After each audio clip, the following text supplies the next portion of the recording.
What's up for August? See Saturn at dusk and dawn, the Perseid meteors return, and a super blue moon. In August, we've lost Venus and Mars from the evening sky, but we'll have great views of Saturn all night. Saturn reaches opposition this month, meaning it's directly opposite the Sun as seen from Earth. Planets at opposition rise just after sunset and are visible until dawn, and it's when they appear at their biggest and brightest for the year. Look for the giant planet low in the eastern sky around 9 p.m. by mid-month, appearing a bit higher each evening as August continues. On the morning of August 3rd, Saturn appears just a couple of finger widths apart from the nearly full moon. Find them in the west before sunrise. The moon then makes a nice pairing with the Pleiades star cluster on the morning of the 9th, with Jupiter hanging nearby. The moon then has a super close meetup with the reddish star Antares, brightest star in the constellation Scorpius, on the evening of August 24th. August brings one of the best-known annual meteor showers, the Perseids. And this year the stage is set for a good show, as the peak night, August 12th and into the 13th, is near the new moon.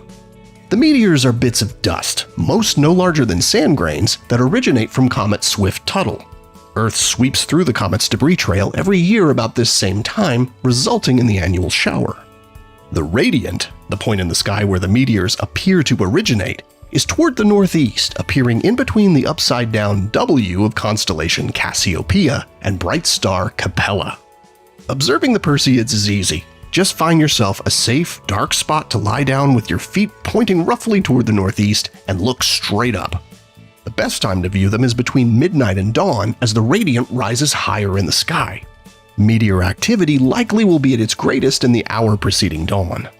Now, the crescent moon also rises in the couple of hours before dawn, but it's only about 7% illuminated, so it shouldn't pose a significant problem for viewing the meteors. You might also see a few meteors in the early morning hours during the week before and after the peak. August begins and ends with a full moon, making for a special occurrence that only happens every couple of years.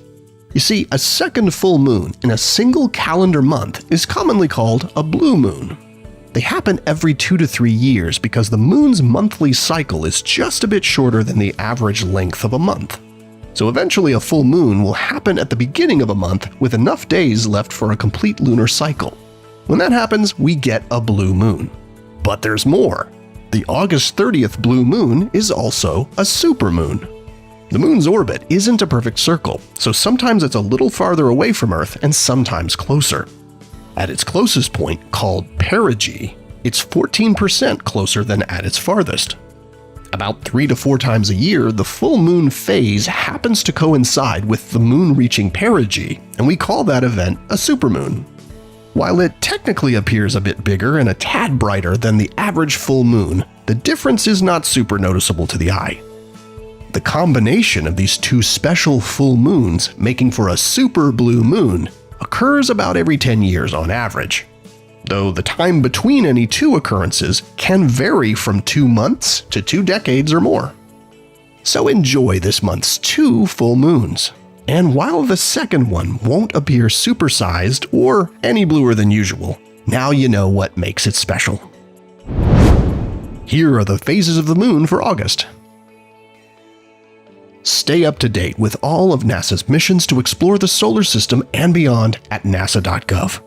I'm Preston Dykes from NASA's Jet Propulsion Laboratory, and that's what's up for this month.